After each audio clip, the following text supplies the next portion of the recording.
हमारा पहला सवाल है, भारत की संसद द्वारा दल विरोधी कानून का वर्ष पारित किया गया था? तो 1986, 1988, 84 या 85? तो 1985 में पारित किया गया था। ऑप्शन डी इसका राइट आंसर हो जाएगा। अगला सवाल देखिए, 1942 भारत छोड़ो आंदोलन के आरंभ करने के लिए कौन सा मुख्य कारण था? तो इसका मुख्य कारण था क्रिप्स मिशन की विफलता।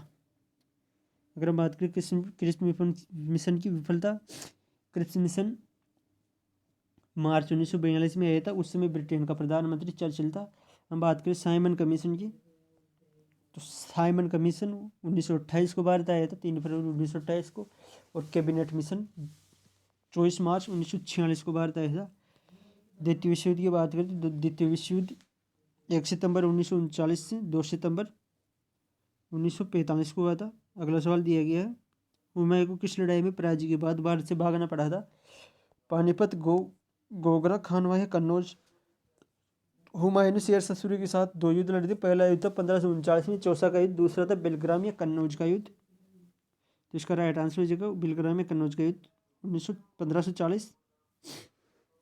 हम बात करें पानीपत में 3 युद्ध हुए थे। प्रथम युद्ध 1526 में बाबर और इब्राहिम लोदी के बीच। दूसरा युद्ध हुआ था 1556 में अकबर और रेमू के बीच, सम्राट रेमू। तीसरा युद्ध हुआ था मराठा और अहमद शाह अब्दाली के बीच 1761 में। कानवे के युद्ध की बात करें तो कानवे के युद्ध 1527 में बाबर और राणा सांगा के बीच लड़ा गया था। अगला सवाल देखिए, निम्न में से किसको भारतीय नेपोलियन कहा जाता है? समुद्रगुप्त, स्कंदगुप्त, चंद्रगुप्त मौर्य, चंद्रगुप्त सेकंड समुद्रगुप्त को भारत का नेपोलियन कहा जाता है। अगला सवाल देखिए, किस आंदोलन में हिंदुओं और मुसलमानों दोनों का समर्थन मिला था? असहयोग आंदोलन, भारत छोड़ो आंदोलन, चंपारण सत्याग्रह, विभाजन विरोधी आंदोलन? तो इसका सही आंसर हो जाएगा असहयोग आंदोलन, जो कि 1922 में चलाया गया। 1920 से 1922 के मध्य चला था। अगला सवाल देखिए, भारतीय राष्ट्रीय कांग्रेस की किस अधिवेशन में पूर्ण स्वराज की मांग की गई थी? बम्बई, लखनऊ, कलकत्ता, लाहौर? तो लाहौर अधिवेशन 1929 में पूर्ण स्वराज की मांग की गई थी। अगला सवाल देखिए, अंग्रेजी को शिक्षा का माध्यम बनाने में मैकाले का विचार किस गवर्नर जनरल ने स्वीकार किया था? तो मैकाले का विचार स्वीकार करने वाला प्रथम गवर्नर जनरल था, वो जो भी गवर्नर जनरल था वो था लॉर्ड विलियम बेटिंग। हम बात करें मैकाले की, तो मैकाले को भारत में अंग्रेजी शिक्षा का जनक कहा जाता है। 1835 में मैकाले ने भारत में अंग्रेजी शिक्षा की शुरुआत की थी। अगला सवाल देखिए, गार्डियन ऑस्टिन क्या है?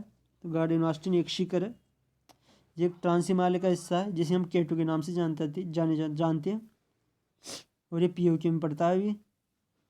और भारत की दूसरी सबसे ऊंची चोटी माउंट एवरेस्ट के बाद। अगला सवाल दिया गया है, निम्न में से कौन सा भारतीय कृषि का अभिलक्षण नहीं है? तो फसलों में विविधता है, प्रकृति पर अधिक निर्भरता है, उत्पादन का निम्न स्तर है। इसका सही आंसर हो जाएगा बड़े फर्मों का आधिक्य। अगला सवाल दिया गया है, विश्व व्यापार संगठन ने किसका स्थान लिया था? UNICEF, GATT, UNIDO, UNESCO? तो इसका सही आंसर हो जाएगा गेट का स्थान लिया था विश्व व्यापार संगठन। अगला सवाल देखिए, भारत के राष्ट्रपति द्वारा वित्त आयोग की नियुक्ति कितने वर्षों बाद की जाती है? तो भारत वित्त आयोग की नियुक्ति 5 वर्षों बाद की जाती है। ऑप्शन ए इसका राइट आंसर हो जाएगा। अगला सवाल देखिए, संविधान में निर्माताओं के मनोभाव और आदर्श पर प्रतिबिंबित होते हैं। तो मनोभाव और आदर्श उद्देशिका में प्रतिबिंबित होती है। ऑप्शन ए इसका राइट आंसर है। अगला सवाल देखिए, किसी राज्य का उच्चतम विधि अधिकारी कौन होता है? सोलिसिटर जनरल, विधि विभाग का महासचिव, महान्यायवादी, महाधिवक्ता? तो राज्य का उच्चतम विधि अधिकारी महाधिवक्ता होता है, जो अनुच्छेद 165 के तहत आता है। अगला सवाल देखिए, यदि संसद किसी विशेष उद्देश्य के लिए कोई समिति नियुक्त करे तो उसे क्या कहते हैं? तो संयुक्त समिति, स्थायी समिति, स्टैंडिंग समिति या तथार्थ समिति? तो सही आंसर हो जाएगा ऑप्शन डी, तथार्थ समिति।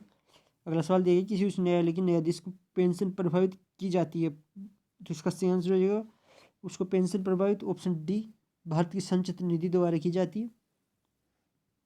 अगला सवाल देखिए, ध्वनि ऊर्जा का विद्युत ऊर्जा में परिवर्तन किया जाता है सौर कोशिका द्वारा, ग्रामोफोन द्वारा, माइक्रोफोन द्वारा या लाउडस्पीकर द्वारा? तो ध्वनि ऊर्जा विद्युत ऊर्जा में परिवर्तित होती है माइक्रोफोन द्वारा। ऑप्शन सी इसका राइट आंसर हो जाएगा। अगला सवाल देखिए, रेल के पटरी में रेल के दो जोड़ों के बीच जो जगह छोड़ी जाती है वो क्यों छोड़ी जाती है? तो इसका सही आंसर हो जाएगा ताप में मौसमी परिवर्तन के कारण पटरियों को विकृति से बचाने के लिए।